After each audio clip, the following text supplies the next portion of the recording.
Bismillahirrahmanirrahim. Assalamualaikum warahmatullahi wabarakatuh. Pada kesempatan kali ini saya akan sedikit menerangkan mengenai uji McNemar, uji chi-square, dan uji Exact-Fisher dan cara pengujiannya dalam aplikasi SPSS. Nah, pertama-tama kita akan mencoba uji McNemar. Nah, di sini kita ada data yang akan kita uji. Bisa dilihat di sini bahwa ada jumlah penjualan sebelum dan sesudah ada sponsor. Nah, pertama-tama kita klik variable view, kemudian klik name, kita isi sebelum dan sesudah. Kemudian di bawahnya ada frekuensi. Nah, untuk di bagian desimal saya nolkan saja ya. Nah, kemudian kita akan memberi label. Yang pertama yaitu sebelum ada sponsor. Yang kedua yaitu sesudah ada sponsor. Nah,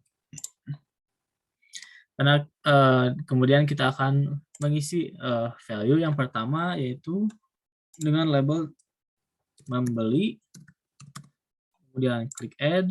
Yang kedua yaitu tidak membeli, kemudian klik add. Sama seperti yang tadi, kita isi juga yang pertama membeli,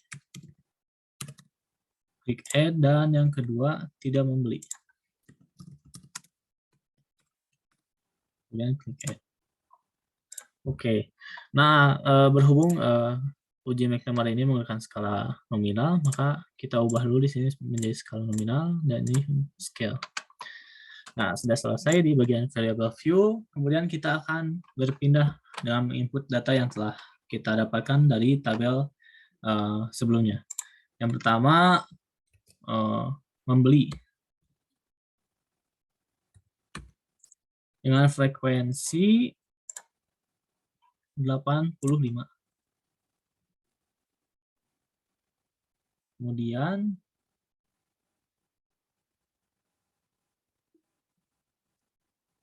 membeli dengan frekuensi 65. Tidak membeli dengan frekuensi 10. Kemudian yang terakhir,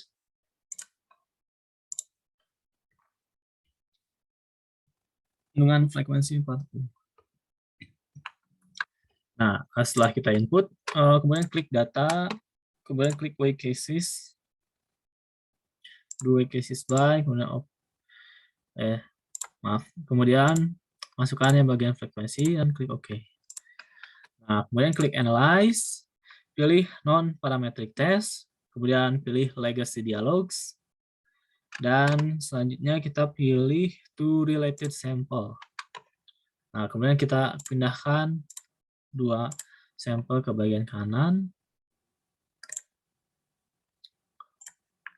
dan kita pilih yang normal, yang lainnya dikosongkan saja. Nah, hasil yang akan kita gunakan dalam hipotesis statistika nanti ya ini yang bagian tes statistik. Bisa dilihat bahwa signifikannya adalah 0,00. Nah, kemudian kita pindahkan hasil tersebut ke dalam hipotesis yang telah kita buat. Nah, yang pertama, hipotesis HO, tidak terdapat perbedaan jumlah penjualan sebelum dan sesudah ada sponsor. Kemudian H1, terdapat perbedaan jumlah penjualan sebelum dan sesudah ada sponsor dengan alfa 5%. Nah, kemudian kita masuk ke kriteria uji. HO ditolak apabila p-value lebih kecil daripada alfa. Dengan alfa nilainya adalah 0,05. Kemudian HO diterima jika p-value lebih besar daripada alfa. Nah, berdasarkan hasil yang telah kita dapatkan tadi, signifikannya 0,00. Maka berdasarkan hasil uji, p-value 0,00 lebih kecil dibandingkan alfa yang bernilai 0,05. Maka bisa kita nyatakan bahwa HO ditolak dan ada perbedaan jumlah penjualan antara setelah dan sebelum ada sponsor.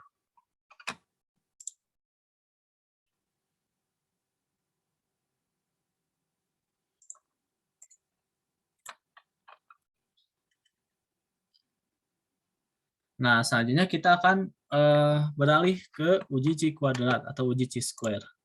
Nah, kita bisa lihat datanya ada di sini. Nah, kita akan menguji data di bawah ini untuk menguji apakah eh, ada perbedaan proporsi orang dalam tingkat pendidikan masyarakat dalam memilih bank untuk menyimpan uang mereka. Yang pertama-tama kita klik variable view, kemudian kita beri name. Yang pertama yaitu pendidikan. Yang kedua bank, dan yang terakhir frekuensi. Nah, seperti biasa kita kosongkan lagi desimalnya. Kemudian kita beri label tingkat pendidikan. Yang kedua kita beri label jenis bank.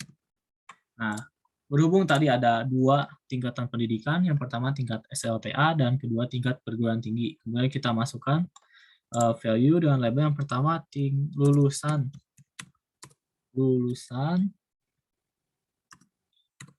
SLTA. Kemudian klik add. Yang kedua, lulusan perguruan tinggi. Kemudian kita klik add juga. Kemudian klik OK. Yang value, tadi ada dua jenis bank, bank pemerintah dan bank swasta. Yang pertama kita akan masukkan bank pemerintah dulu. Bank pemerintah. Kemudian klik add. Yang kedua, bank swasta.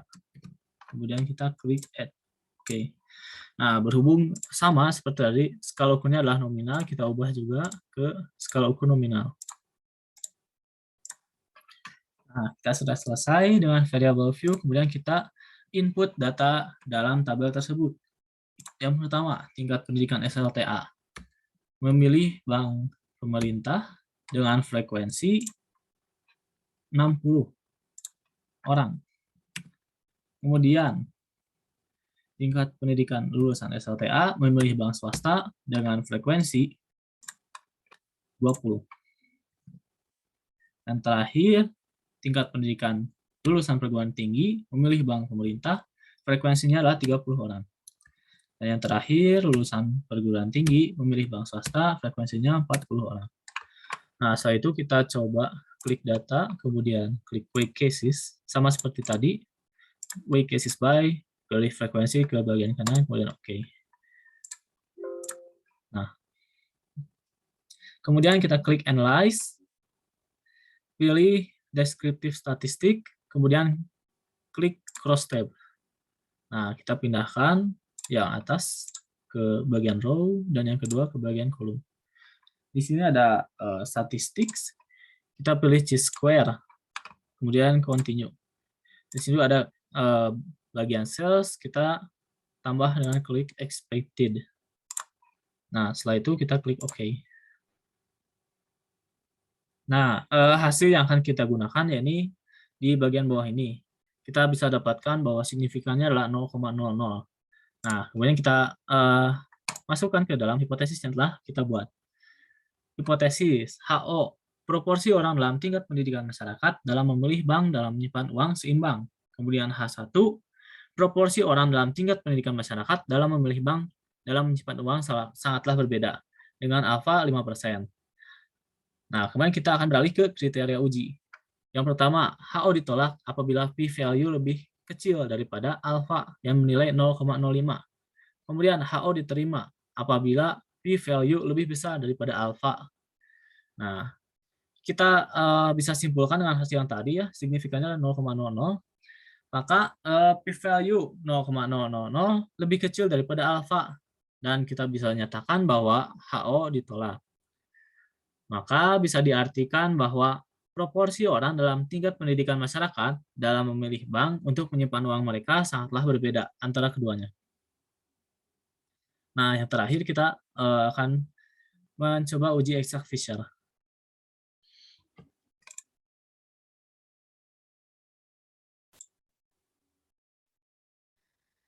Nah, kita masuk ke uji exact Fisher. Di sini ada data untuk menentukan apakah ada perbedaan antara birokrat dan akademisi dalam memilih warna mobil. Pertama-tama kita pilih variable view, kemudian kita namai kelompok. Yang kedua yaitu warna. Dan yang ketiga frekuensi. Seperti biasa kita nolkan lagi desimalnya. Nah, kemudian kita beri label. Yang pertama kelompok. Yang kedua warna. Nah, tadi kan ada dua kelompok. Yang pertama itu birokrat dan kedua akademisi. Nah, yang pertama kita akan masukkan kelompok birokrat, kemudian add. Yang kedua kelompok akademisi. Kemudian klik add. Kemudian oke. Nah, yang kedua ada dua jenis warna yaitu gelap dan terang. Nah, kemudian kita masukkan juga dalam value. Yang pertama adalah gelap. Kemudian terang. Nah, karena data tersebut berskala ukur nominal, kita akan ubah skalanya menjadi nominal. Nah, selesai. Selanjutnya kita akan masukkan data yang ada pada tabel tersebut. Yang pertama, kelompok birokrat memilih warna gelap dengan frekuensi 5 orang. Kemudian kelompok birokrat memilih warna terang dengan frekuensi 3 orang. Selanjutnya, kelompok akademisi memilih warna gelap dengan frekuensi dengan frekuensi 2 orang. Yang terakhir, kelompok akademisi memilih warna terang, dengan frekuensi 5 orang. Nah, seperti yang tadi, kita klik weak cases, klik frekuensi, weak cases by, kemudian klik OK. Selanjutnya kita akan klik analyze, kemudian klik lagi cross tabs, masukkan yang kelompok di atas kolom rows, yang di bawah kolom. Kemudian statistik, kita pilih chi-square. Kemudian klik OK. Nah, untuk uji exact features, kita akan menggunakan hasil yang ada di sini, features exact test. Bisa kita dapatkan hasilnya bahwa signifikannya adalah 0,315. Nah, kemudian kita masukkan ke hipotesis yang telah kita buat tadi. Hipotesis yang pertama, HO, tidak terdapat perbedaan antara birokrat dan akademisi lain dalam memilih warna mobil. Kemudian H1, terdapat perbedaan antara birokrat dan akademisi lain dalam memilih warna mobil. Dengan alfa 5%. Nah, kemudian ada kriteria uji. Yang pertama, HO ditolak apabila p-value lebih kecil daripada alfa dengan nilai 0,05. Kemudian yang kedua, HO diterima apabila p-value lebih besar daripada alfa. Nah, berdasarkan hasil uji tadi, kita bisa dapatkan bahwa p-value 0,315 lebih besar daripada alfa yang bernilai 0,05. Maka kita bisa simpulkan bahwa H0 diterima. Maka tidak terdapat perbedaan antara birokrat dan akademisi lain dalam memilih warna mobil. Mungkin sekian yang bisa saya sampaikan. Terima kasih. Wassalamualaikum warahmatullahi wabarakatuh.